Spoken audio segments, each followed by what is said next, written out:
मियाँ पार्ट 1। मेरी बहू तो चांद है चांद।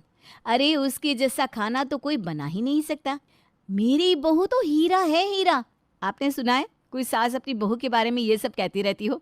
नहीं ना। क्योंकि हर सास को अपनी बहू में कमियां ही दिखती है। ऐसी कोई सास नहीं जिसे उसकी बहू एकदम परफेक्ट लगती हो। कावेरी का स्वभाव ऐसा ही था। ज्योति को शादी किए 1 साल हो गया था, लेकिन वो आज भी उसमें कमियां निकालना छोड़ नहीं रही थी। अरे ज्योति कहाँ रह गई? तैयार हुई कि नहीं? अरे माँ, पहले वो सारे घर का काम कर रही थी। 10 मिनट तो दो उसे तैयार होने में कम से कम। ऐसा कौन से पहाड़ तोड़ रही थी जो अभी तक तैयार नहीं हुई? अरे माँ, तुम क्यों हमेशा ज्योति के पीछे पड़ी रहती हो? कितना ख्याल रखती है वो तुम्हारा। और तुम हो, जब देखो उससे ऐसे ही बात करती हो। हाँ हाँ, तुझे तो तेरी बीवी ही सही लगती है, हैं? और माँ गलत। सच्ची है, शादी के बाद ना बेटे बदल जाते हैं। माँ, कुछ भी मत कहो अब। चलिए चलिए, मैं आ गई। हाय हाय, ये कैसी तैयार हुई है तू बहू? बिल्कुल भी अच्छी नहीं लग रही। क्या हुआ माँ जी? अरे इतनी अच्छी तो लग रही है माँ, क्या दिक्कत है? अरे ना बाल अच्छे से बांधे, ना कपड़े पहनने का ढंग है, ना ही मेकअप अच्छे से किया है। मेरी तो नाक ही कट जाएगी आज शादी में। तुम माँ की बात मत सुनो, तुम बहुत अच्छी लग रही हो सच में। अब चलो, बहुत देर हो रही है। हाँ हाँ, अब कर भी क्या सकते हैं, बहू को बदल तो सकते नहीं। कावेरी ज्योति को नीचे दिखाने का एक भी मौका नहीं छोड़ती थी। घर में तो ताने मारती ही थी, लेकिन बाहर वालों के सामने भी वो ज्योति की बेइज्जती कर देती थी। अरे कावेरी, कैसी है तू? बहुत दिनों बाद देखा है तुझे। अरे ये तेरी बहू है ना? नमस्ते आंटी जी। और बताओ, आजकल कहाँ गायब रहती है? अरे अब तो बहू भी आ गई है, अब तो फ्री होगी तू। अरे मेरी किस्मत ऐसी कहाँ, तुम लोगों की बहुएं देती होंगी तुम्हें आराम। मैं तो अब भी घर संभालने में लगी हूँ। हाँ, थोड़ी बहुत मदद करवा देती है बहू, लेकिन अब भी ना सारे घर की जिम्मेदारी मुझी पर है। अरे क्यों बहू, अब इस उम्र में भी अपनी सास से काम करवाएगी क्या? अब तो इसे आराम दे। और नहीं तो क्या, हमारी बहुएं तो हमें कुछ भी काम नहीं करने देती। हम तो सारा दिन आराम करते हैं बस बैठ के। हर किसी की किस्मत में आराम नहीं होता, अब क्या करें। मैंने सोचा था पढ़ी लिखी लड़की है, दिखने में भी ठीक ठाक है, आकर सुख देगी, घर संभालेगी। पर लगता है अब भी मुझे ही ये सारी जिम्मेदारियां लेनी पड़ेगी। अरे अरे बेचारी कावेरी, लगता है बहू का सुख ही नसीब नहीं हुआ इसे। और नहीं तो क्या। कोई नहीं कावेरी, तू चिंता मत कर। जब तुझे लगे कि तू बहुत थक गई है तो हमारे घर पर आ जाया कर, ठीक है? और ज्योति बहू, ये तेरी सास है, इसका अच्छे से ध्यान रखा कर। अब इस उम्र में भी ये इतना काम करे, ये अच्छे थोड़ी ना लगता है भला। जी आंटी। चल आजा कावेरी, हम दुल्हा दुल्हन के पास चलते हैं। कावेरी ने अपनी सहेलियों के सामने ज्योति की बेइज्जती कर दी, ये कहकर कि वो एक अच्छी बहू नहीं है। उन तीनों के आगे जाने के बाद ज्योति की आंखों में आंसू आ गए थे। ये लो, ये चाट खा कर देखो। अरे क्या हुआ ज्योति, तुम रो क्यों रही हो? नहीं, कुछ नहीं। ज़रूर माँ ने ही कुछ कहा होगा तुम्हें। मुझे जाना ही नहीं चाहिए था तुम्हें छोड़कर। क्या कहा माँ ने, बताओ मुझे। नहीं, कुछ नहीं कहा। माँ जी बड़ी है हमसे, और बड़ों की बात का बुरा नहीं मानते। ज्योति, तुम इतनी अच्छी हो, फिर भी पता नहीं क्यों माँ तुम्हें नीचा दिखाती रहती है, तुम्हें कमियाँ ढूंढती रहती है। मैं अभी माँ से बात करके आता हूँ। नहीं नहीं नहीं, माँ जी का मूड खराब हो जाएगा। छोड़िए ना, हम शादी को एंजॉय करते हैं। ज्योति का दिल तो बहुत दुखी था, लेकिन उसने अपने पति से उसकी सास से कुछ भी कहने से मना कर दिया।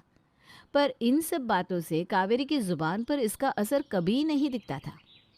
ए ज्योति, कहाँ रह गई तुम? जी जी माँ जी, आपके लिए चाय बना रही थी। रवि का टिफिन बन गया? हाँ जी, बन गया माँ जी। क्या बनाया आज खाने में? आज मैंने करेले बनाए हैं। करेला?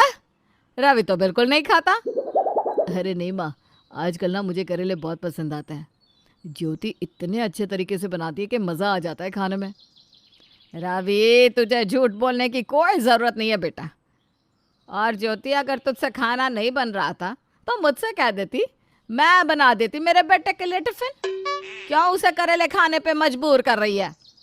अरे माँ, चुप कर तू। कहा ना मैंने, यह टिफिन वापस ले जा और दूसरी सब्जी बना दे रवि के लिए। पर माँ जी, सच में उन्हें मेरे हाथ के करेले पसंद है, इसीलिए मैंने बनाए हैं। देखा रवि, अब तेरी बीवी मुझे जवाब भी देने लगी है। बस यही दिन देखना बाकी था। अरे हट जा तू, मैं खुद अपने बेटे के लिए दूसरी सब्जी बना देती हूँ। नहीं नहीं नहीं माँ जी, आप रुकिए, मैं बना देती हूँ, आप बैठिए प्लीज़। पता नहीं क्या सोच के मैंने इसे तेरे लिए पसंद किया था। एक काम ढंग से नहीं करती है। माँ, तुम ना ये बिल्कुल सही नहीं कर रही हो। ये ज्योति की अच्छाई है कि वो तुमसे कुछ नहीं कहती, और तुम हो कि जब देखो उसे नीचे दिखाती रहती हो। भैया, आप तो कभी माँ से ऐसी बात नहीं करते थे, क्या हो गया है आपको? पिंकी, तू तू कब आई यहाँ? बस अभी, जब आप माँ से बहस कर रहे थे। तुझे पूरी बात पता नहीं है, इसलिए बीच में मत बोल। हाँ, वो तो मैंने देख ही लिया कि आप किसी को भी अपनी पत्नी को कुछ कहने नहीं देती। अरे तू बात को कहाँ से कहाँ ले जा रही है? मैंने कहा ना तुझे कुछ पता नहीं। रिया, मैंने कहा ना, अब ये किसी की नहीं सुनता। पता नहीं इस ज्योति ने क्या जादू कर दिया है। और नहीं तो क्या, ऐसी तो कोई खास बात है भी नहीं है आपकी पत्नी में। ना इतनी सुंदर है, ना कोई काम ढंग से करती है, और ना ही किसी की बात की समझ है इसमें। तुम दोनों से बात करना ही बेकार है। मैं ऑफिस जा रहा हूँ। सुनिए, ये लीजिए आपका टिफ़िन, मैंने दूसरी सब्ज़ी डाल दी है टिफ़िन में। ठीक है, चलता हूँ मैं। ज्योति के लिए पहले ही मुसीबतें कम नहीं थी, और ऊपर से उसकी ननद भी उसके घर रहने आ गई थी। कावेरी और रिया को ज्योति इतनी पसंद नहीं थी, इसलिए वो दोनों मिलके उसे नीचे दिखाने में लगी रहती। आपने तो भैया को अच्छा कंट्रोल कर लिया है भाभी, आपके अलावा वो किसी की सुनते ही नहीं। नहीं दीदी, ऐसा नहीं है, सॉरी अगर उन्होंने आपसे कुछ गलत कह दिया हो तो। हाँ हाँ ठीक है, अब आप उनकी पत्नी हैं, हम क्या ही कह सकते हैं आपसे।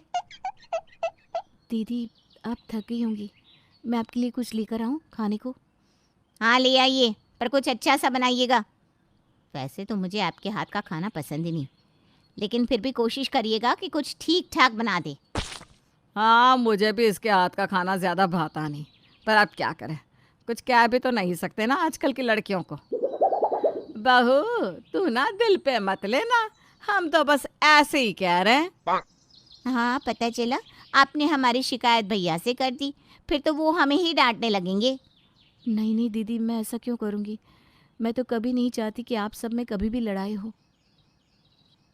हाँ, अब सब बहुएं कहती तो ऐसा ही है, लेकिन आज मैंने जब देखा कि भैया माँ से कैसे बात कर रहे थे तो मुझे बहुत बुरा लगा। आप माँ बेटे के बीच में दरार डलवा रही हैं, ये आपको शोभा नहीं देता। अरे छोड़ ना रिया, बहू और बेटी में बहुत फर्क होता है, इससे कुछ मत कह तुम। फिर से रवि से कहकर मुझे ही डांट पड़वा देगी। अरे जा बहू, तू जा, तू तो बहुत अच्छी है। कावेरी और रिया ने ज्योति को नीचा दिखाने में और उसे ताने मारने में कोई कसर नहीं छोड़ी थी, पर ज्योति बस अपने कमरे में आंसू बहाकर चुप हो जाती। उसे यकीन था कि एक ना एक दिन उसकी सास को और उसकी ननद का वो ज़रूर दिल जीत पाएगी, पर वो कब होगा ये अभी तक किसी को पता नहीं था। ज्योति एक बहुत अच्छी बहू थी। उसने ससुराल आते ही सब कुछ बहुत अच्छे से संभाल लिया था। इसके बावजूद भी पता नहीं क्यों कावेरी को हमेशा ही ज्योति में कमियां दिखती थी। वो उसे हर वक्त नीचा दिखाने में और बेइज्जत करने में लगी रहती थी। इतना ही नहीं, अब रिया ज्योति की ननद भी उसके घर रहने आई थी, तो उसकी सास अपनी बेटी के साथ मिलके ज्योति को परेशान करते और ताने मारते रहते। लेकिन ज्योति ने अपनी कोशिश नहीं छोड़ी। उसे यकीन था कि एक ना एक दिन उसकी सास और ननद उसे ज़रूर पसंद करने लगेंगी। एक दिन जब रिया और कावेरी कमरे में बैठकर बात कर रही थी, भैया बड़ा अपना बीवी का साथ देते रहते हैं। वही तो, अपनी बीवी के पीछे लट्टू है, पर किस काम का। वो सुबह जाता है, शाम को आता है, पूरा दिन तो वो मेरे साथ ही रहती है ना। वो तो ठीक है, पर पता नहीं भैया को ऐसा क्या दिखता है इसमें। अब वो तो रवि ही जाने, मुझे तो इसमें इतनी सारी कमियां दिखती है, पता नहीं क्यों रवि को नहीं दिखती। जरा उसका चेहरा देखो, बाल देखो, चाल देखो, ना खाना अच्छे से बनाती है और ना ही घर को अच्छे से साफ करती है। वही तो, इसीलिए तो मैं कुछ दिनों के लिए यहाँ रहने आई हूँ। माँ, मैं ना इसे सब कुछ अच्छे से सिखा दूँगी। और वैसे भी यहाँ मुझे एक डॉक्टर को भी दिखाना था। क्यों? डॉक्टर को क्यों? सब ठीक तो है ना? तेरी तबीयत तो ठीक है बच्चा? हाँ माँ, वैसे सब ठीक है, लेकिन तुम जानती हो ना मेरी शादी को कितना वक्त हो गया है। अब तक मुझे बच्चा नहीं हो रहा, इसलिए पंकज और मैं सोच रहे हैं कि एक बार सारी रिपोर्ट्स करवा लें। हाँ हाँ, सही बात है। तो अच्छे से डॉक्टर को दिखा दे और यहाँ आराम भी कर लेना अच्छे से। हाँ, वो तो करूँगी ही।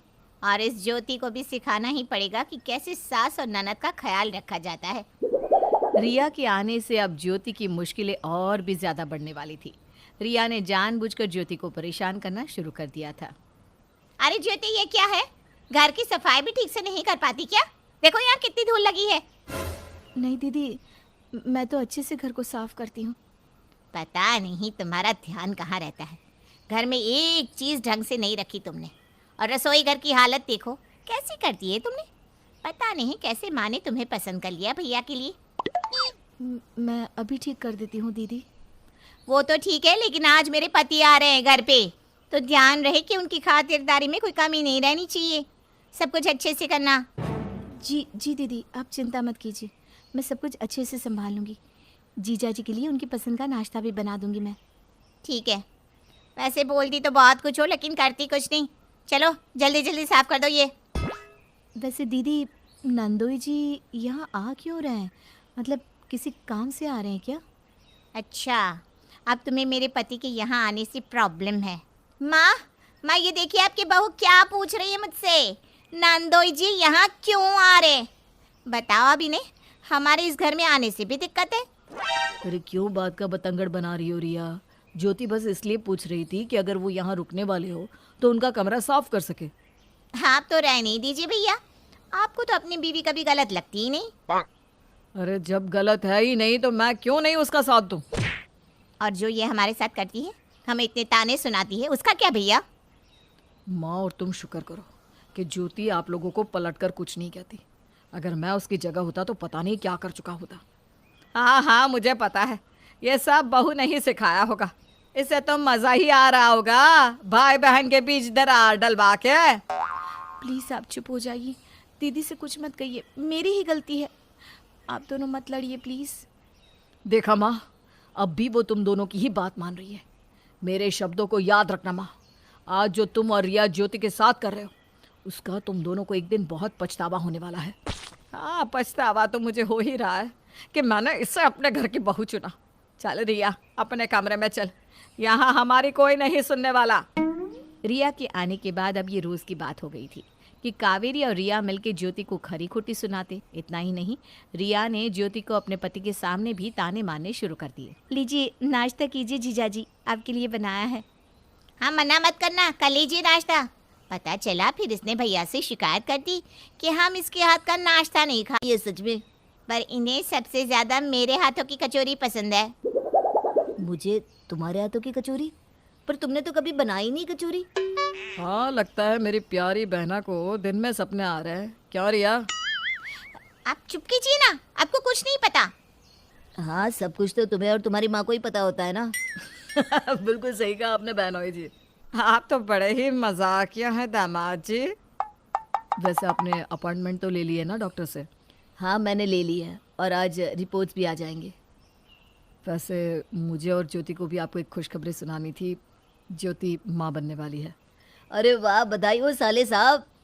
अरे मैं दादी बनने वाली हूँ। बधाई हो माँ। अरे बस तू भी जल्दी से खुशखबरी सुना दे। जी। कावेरी के घर में खुशियों ने दस्तक दे दी थी, लेकिन रिया की ज़िंदगी में गम के बादल छा गए जब उसे पता चला कि वो कभी भी माँ नहीं बन सकती थी। डॉक्टर के पास से आने के बाद जैसे वो सुन हो गई थी, ना किसी से कुछ बात करती और ना ही हंसती। हे भगवान, ऐसा क्यों किया मेरी बच्ची के साथ? क्या हालत हो गई है इसकी। मैं सोच रहा था कि कुछ दिन रिया को आप अपने साथ ही रखिए, उसका मन लग जाएगा यहाँ। आप भी ध्यान रखिएगा। पंकज ने कुछ वक्त तक रिया को उसके मायके रहने के लिए छोड़ दिया, जिससे वो अपना गम भुला पाए। और यहाँ पर रिया पूरी तरह बदल चुकी थी। वो अब ज्योति का बहुत ख्याल रखने लगी थी। ज्योति जाओ, तुम आराम करो, मैं काम कर लेती हूँ। तुम गर्भवती हो, आराम करना चाहिए तुम्हें। अरे नहीं नहीं दीदी, आप बैठिए, मैं कर लेती हूँ। अरे नहीं, जाओ ना, आराम करो। और ये लो, ये जूस पी लेना पहले। जी दीदी। रिया का मन ज्योति को गर्भवती देखकर बहुत खुश होता और साथ ही साथ खुद को बच्चा न होने का सोच के दुखी भी हो जाता। ज्योति को भी रिया को इस तरह उदास देखकर बिल्कुल अच्छा नहीं लग रहा था। रिया को ऐसे देखकर बहुत बुरा लग रहा है। हाँ, पर आपको पता है, वो मेरा इतना ध्यान रखने लगी है कि क्या ही बताऊँ। मुझे टाइम से खाना देना, जूस देना, दूध देना, सब कुछ देखती है। क्योंकि शायद उसे पता है कि उसे माँ बनने का सुख कभी नहीं मिल पाएगा, इसीलिए वो हमारे बच्चे में अपनी खुशी ढूंढ रही है। आपने ठीक कहा। मैं भगवान से प्रार्थना करूंगी कि उनकी गोद भी जल्द ही भर जाए। माँ, क्यों तुमने ज्योति को खाना बनाने को कहा? मैं बना रही थी ना। अरे मैंने तो बस सब्जी बनाने को कहा है, और कोई काम नहीं दिया मैंने उसे। माँ, इस वक्त उसे हमारे प्यार और साथ की ज़रूरत है, इसलिए ज्योति को खुश रखा करो प्लीज़। अरे हाँ हाँ, समझती हूँ मैं। आगे से मैं कुछ भी नहीं कहूँगी। बस मैं जानती हूँ तो कुछ कहती नहीं, पर तू भी उस बच्चे के आने की राह देख रही है ना बेटा। हाँ माँ, मेरे नसीब में तो ये खुशी आने से रही। मैं ज्योति के बच्चे को देखकर ही खुश हो जाऊंगी। देखते ही देखते वक्त बीतता गया और ज्योति ने एक प्यारी सी बच्ची को जन्म दिया। रिया, ज्योति तुझे अंदर बुला रही है। माँ और पंकज, आप भी अंदर आ जाओ। हाँ ज्योति, क्या हुआ? सब ठीक है ना? गुड़िया तो ठीक है ना? उसे कुछ हुआ तो नहीं? अरे नहीं दीदी, गुड़िया बिल्कुल ठीक है। वो बस माँ के पास जाना चाहती है।